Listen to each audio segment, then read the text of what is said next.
देश के यशस्वी प्रधानमंत्री आदरणीय नरेंद्र मोदी जी ने जो कहा है उसको पूरा किया है।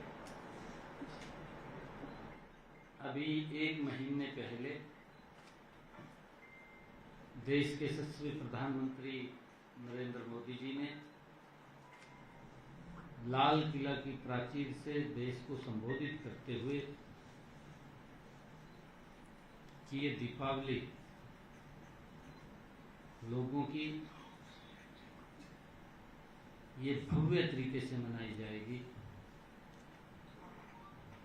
और एक महीने के अंदर अंदर ही आदरणीय प्रधानमंत्री जी के दिशा निर्देश में जो जीएसटी कर की स्लैब में भारी कमी की गई है, जिसका लाभ मध्यम वर्ग, गरीब व्यक्ति और आम जन को इसका लाभ मिलने वाला है। मैं सबसे पहले तो सभी मीडिया बंधुओं का, मीडिया पत्रकार छायाकार मित्रों का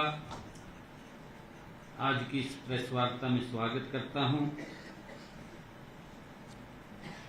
जो अभी जीएसटी काउंसिल की 56वीं बैठक में जो निर्णय लिए गए उसकी आप लोगों से मैं चर्चा करना चाहूंगा, क्योंकि आदरणीय प्रधानमंत्री जी का जो सोच थी कि नागरिकों पर बोझ कम करने के लिए और व्यवसायों की मदद करने के लिए हमारी अर्थव्यवस्था को मजबूत बनाने के लिए कई निर्णय इस जीएसटी काउंसिल की बैठक में लिए गए। जितने भी सुधार जीएसटी काउंसिल की बैठक में हमारी वित्त मंत्री निर्मला सीतारमण जी उनकी अध्यक्षता में हुए हैं, मैं उनका स्वागत करता हूं और मैं समर्थन करता हूं कि इससे महंगाई भी कम होगी और गरीब व्यक्ति मजबूत होगा।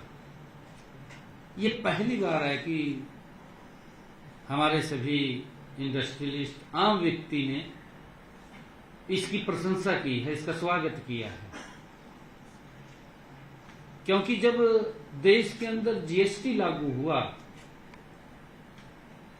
कर में एक बड़ा सुधार उस टाइम आदरणीय प्रधानमंत्री जी लेकर के आए थे। उस कर में सुधार के लिए जो प्रधानमंत्री जी ने कहा था कि 1 नेशन 1 टैक्स 1 बाजार, ये परिभाषा आदरणीय प्रधानमंत्री जी ने कही थी। एक बड़ा रिफॉर्म इसके अंदर प्रधानमंत्री जी लेकर के आए थे। उसके बाद आम जन को एक बड़ी राहत, बड़ी स्लैब इसके अंदर चेंज की गई। कुछ स्लैब पे तो खत्म भी की गई। इसमें 12 और 28 की जो स्लैब थी उसको खत्म करके मात्र 2 स्लैब ही इसमें रखी गई हैं। मुझे खुशी है कि ये सुधार आत्मनिर्भर भारत बनाने में ये मील का पत्थर साबित होंगे। और यही नहीं, देश के यशस्वी प्रधानमंत्री जी ने स्वदेशी का जो आह्वान किया है, आत्मनिर्भर भारत की परिकल्पना की है। और अभी आदरणीय प्रधानमंत्री जी की जो जापान यात्रा के दौरान प्रधानमंत्री जी ने make in India for the world का विजन रखा है उस यात्रा में, उसे साकार करने में भी ये सुधार महत्वपूर्ण साबित होंगे। मुझे ये भी खुशी है कि इनसे रोजमर्रा इस्तेमाल के उपभोक्ता सामान सस्ते होंगे। जो रोजमर्रा के लोगों के जीवन में जो सामान लेते हैं, इसलिए मध्यम वर्ग की बचत बढ़ेगी और आगामी त्योहारों के सीजन में खरीदारी से बाजार को बड़ा लाभ होगा।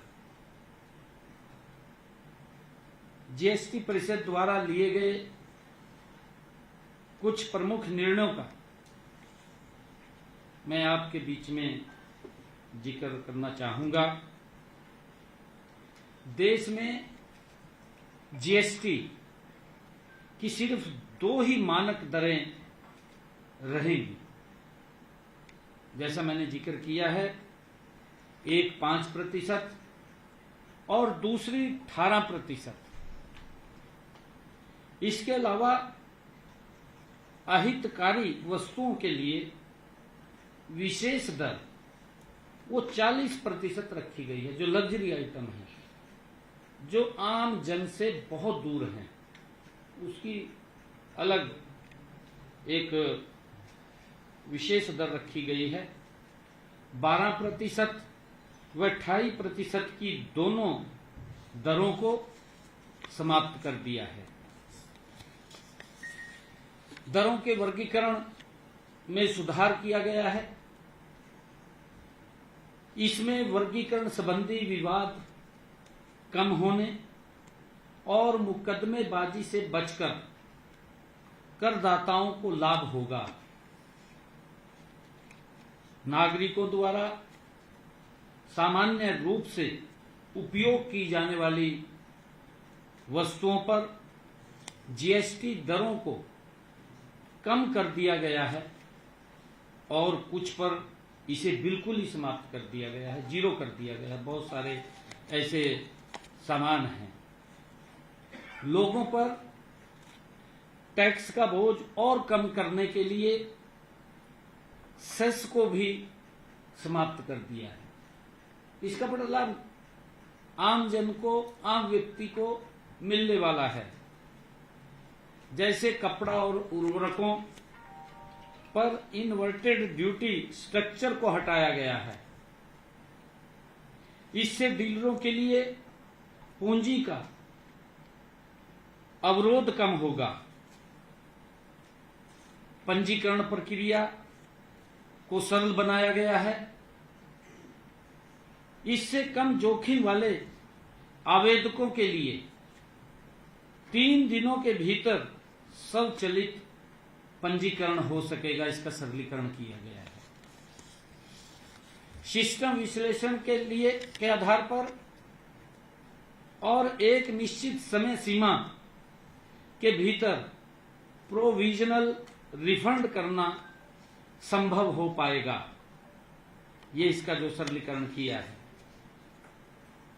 मुझे ये बताते हुए खुशी है कि जब ये जीएसटी का सरलीकरण किया गया है, इसके दरों को में बड़ा परिवर्तन किया गया है, तो हमारा हरियाणा प्रदेश ये कृषि प्रधान राज्य है।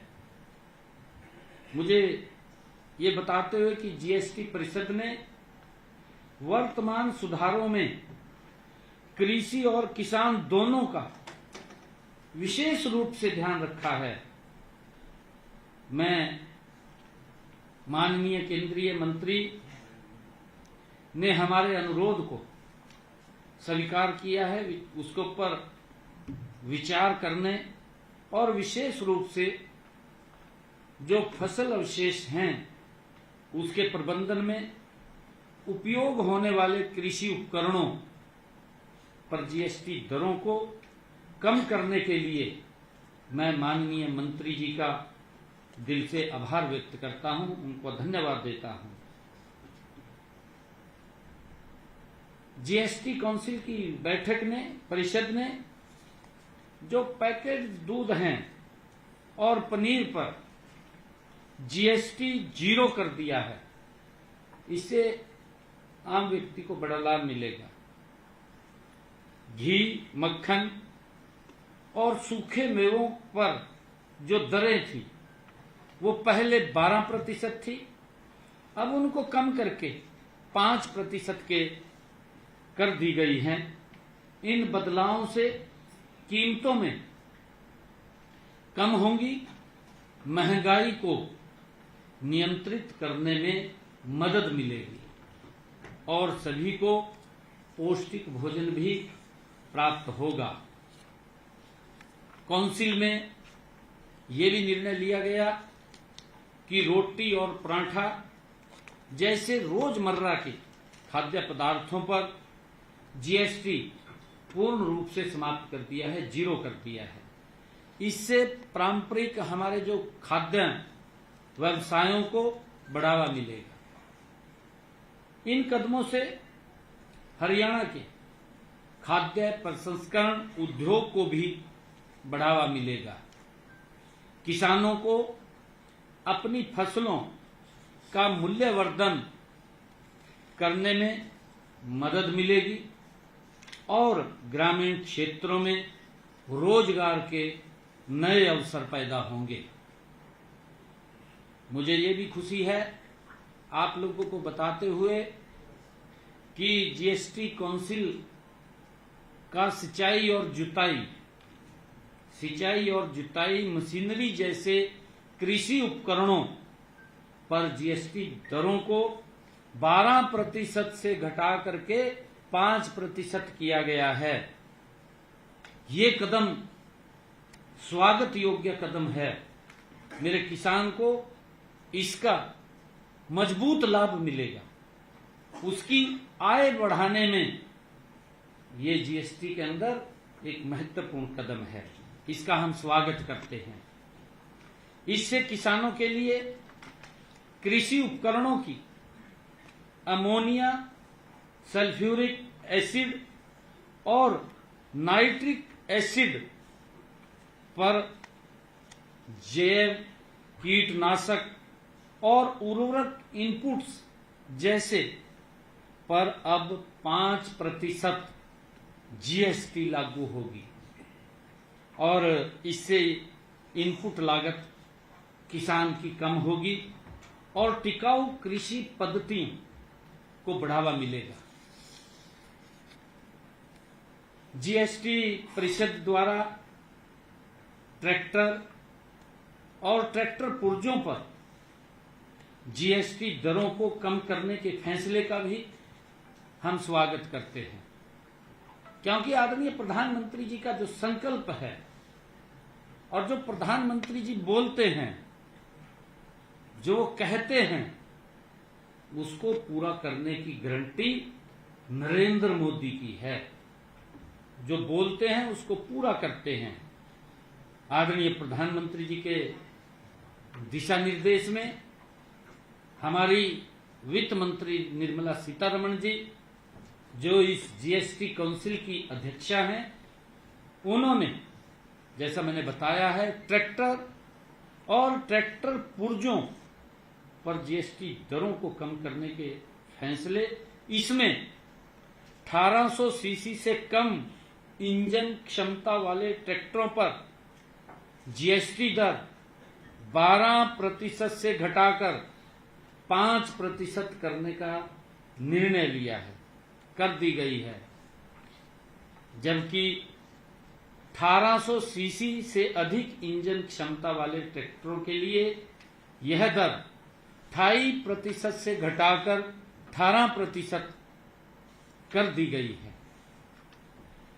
मुझे ये भी खुशी है, यह प्रगतिशील कदम किसानों को आधुनिक कृषि मशीनरी अपनाने के लिए प्रोत्साहित करेगा और खेती में आधुनिकीकरण को बढ़ावा मिलेगा।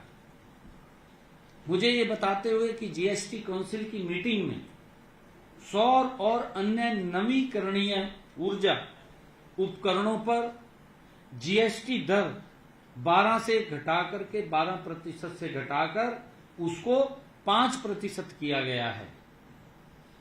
यह कदम स्वच्छ ऊर्जा के उपयोग को और बढ़ावा देगा, परियोजना लागत को कम करेगा और टिकाऊ व पर्यावरण अनुकूल ऊर्जा को प्रोत्साहित करेगा। इसका हम स्वागत करते हैं। इसका भी बड़ा लाभ आम जन को मिलेगा। मुझे खुशी है कि वस्त्र क्षेत्र में भी उद्योग और उपभोक्ताओं को राहत प्रदान करने के लिए जीएसटी दरों की युक्ति संगत बनाया गया है। धागे और कपड़े जैसे प्रमुख कपड़ा इनपुट्स जिन पर पहले 12% जीएसटी लगता था, अब उन पर 5% लगेगा।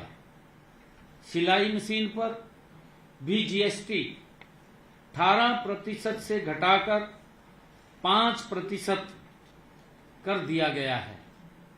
इन कटौतियों से उत्पादन लागत में काफी कमी आएगी। छोटे और मध्यम उद्यम मजबूत होंगे और इस क्षेत्र में अधिक रोजगार पैदा होंगे। ये इससे एक बहुत बड़ा लाभ बेरोजगारी को भी समाप्त करने में मिलेगा। मुझे बताते हुए आप सब पत्रकार के बीच में कि आवश्यक जीवन रक्षक दवाओं पर जीएसटी 12% से घटाकर उसको 0 कर दिया है कि व्यक्ति को इलाज कराने के लिए महंगी दवाइयों में वो इलाज नहीं करा पाता था। आदरणीय प्रधानमंत्री जी ने आम व्यक्ति आम जन के लिए दवाइयों के ऊपर जीएसटी को 0 कर दिया है, जिससे कि दवाइयां भी लोगों के पहुंच में रहें। इससे एक बहुत बड़ा लाभ गरीब व्यक्ति, आम व्यक्ति, प्रधानमंत्री जी का जो सोच है, जो उनका विजन है, गरीब व्यक्ति को कैसे सशक्त और मजबूत किया जाए, कैसे कैसे उनको आगे बढ़ाया जाए, प्रधानमंत्री जी ने जो कहा है उसको पूरा किया है।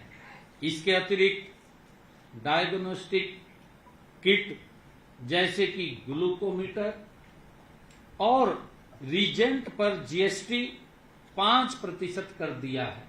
एक बड़ा लाभ आम जन को दिया जा रहा है। इन उपायों से इलाज की लागत उल्लेखनीय उसमें कमी आएगी और विशेष देखभाल की आवश्यकता वाले रोगियों को इसका सीधी राहत उनको मिलेगी, उन तक पहुंचेगी। मुझे ये भी खुशी है कि जीवन और स्वास्थ्य बीमा पर जीएसटी 18% से घटाकर उसको भी 0 कर दिया है, 0 कर दिया है। इससे प्रीमियम की लागत कम होगी, जो प्रीमियम लगता था उसके अंदर भी कमी आएगी। परिवारों को अधिक वित्तीय सुरक्षा और अधिक किफायती उपचार तक पहुंच भी मिलेगी। जैसे छोटी कारों में पेट्रोल के लिए 1200 सीसी तक, डीजल के लिए 1500 सीसी तक इंजन क्षमता वाली कारों पर जीएसटी दर 2.5% से घटाकर 18% कर दी गई है और यही 18% दर 350 सीसी तक इंजन क्षमता वाली मोटरसाइकिल पर भी ये लागू होगी। मिडल मैन को एक बड़ा राहत आदरणीय प्रधानमंत्री जी ने इन टैक्सों की जो रेशनलाइजेशन किया है उसके अंदर बड़ी राहत देने का काम आदरणीय प्रधानमंत्री जी ने किया है। इन बदलावों से मध्यम वर्ग के लिए छोटी गाड़ियां अधिक किफायती हो जाएंगी और ऑटोमोबाइल क्षेत्र में मांग बढ़ने की भी ये उम्मीद है। और मैं ये भी खुशी है कि इस जीएसटी काउंसिल की बैठक में जो निर्णय लिया गया है, जिसका आम जन के ऊपर डायरेक्ट इंपैक्ट पड़ने वाला है। जीएसटी काउंसिल ने जो हमारे सीमेंट पर जीएसटी पहले 2.5% लगता था, उसे घटा करके अब 18% किया गया है। सीमेंट के भाव के अंदर भी बड़ी कमी आएगी, जिसका आम व्यक्ति को अपना मकान बनाने में कम उसका पैसा लगेगा। इससे निर्माण लागत कम होगी और हरियाणा में इंफ्रास्ट्रक्चर विकास और मकान बनाना आम व्यक्ति के लिए आसान होगा।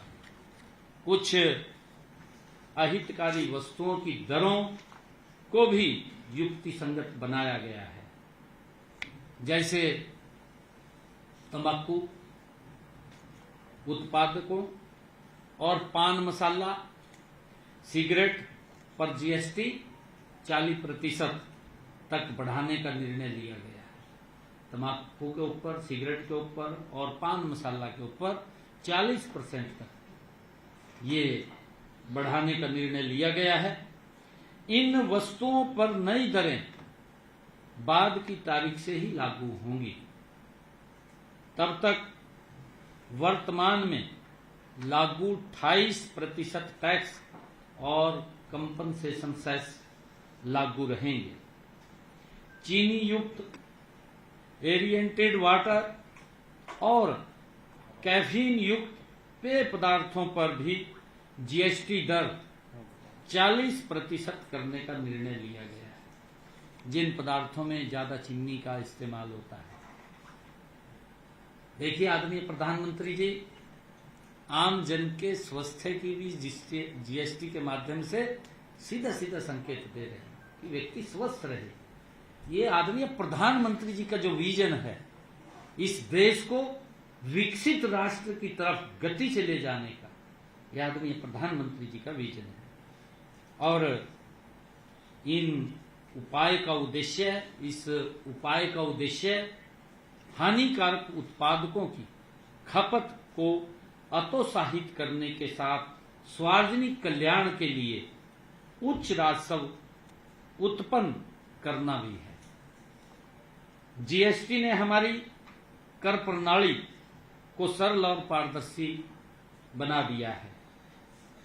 इसने राज्यों के बीच व्यापार में आने वाली बाधाओं को भी दूर किया है और जो एक राष्ट्र एक कर एक बाजार को जो परिकल्पना आदरणीय प्रधानमंत्री जी की थी, उसको साकार किया है। मुझे खुशी है कि 2017 से जीएसटी ढांचे को सरल और तर्कसंगत बनाने के लिए लगातार प्रयास किए जा रहे हैं। इनमें हरियाणा में कर आधार का विस्तार हुआ है, जीएसटी संग्रह में वृद्धि हुई है। हरियाणा का शुद्ध जीएसटी संग्रह जो 2018-19 में 18,910 करोड़ रुपए था, जो बढ़कर के 2024-25 में 39,743 करोड़ रुपए हो गया है। यह 110% की वृद्धि है। अपनी अपेक्षाकृत छोटी आबादी और आकार के बावजूद हरियाणा एक अग्रणी कर संग्रह करने वाले राज्य के रूप में उभरा है। वर्ष 2024-25 में हरियाणा कुल सकल जीएसटी संग्रह में देश के प्रमुख राज्यों में 5वें स्थान पर रहा है। वास्तव में वित्त वर्ष 2025-26 में हरियाणा का शुद्ध एसजीएसटी संग्रह 20% की बहुत प्रभावशाली दर से बढ़ रहा है। मित्रों, मैं देश के यशस्वी प्रधानमंत्री और आदरणीय नरेंद्र मोदी जी और देश की वित्त मंत्री आदरणीय निर्मला सीतारमण जी और जीएसटी परिषद के सभी सदस्यों का एक बार मैं पुनः आभार व्यक्त करता हूं। उनकी दूरदर्शिता और जन हितकारी सोच ने इस परिवर्तनकारी और कल्याणकारी निर्णयों को संभव बनाया है। धन्यवाद। दो सवाल है। एक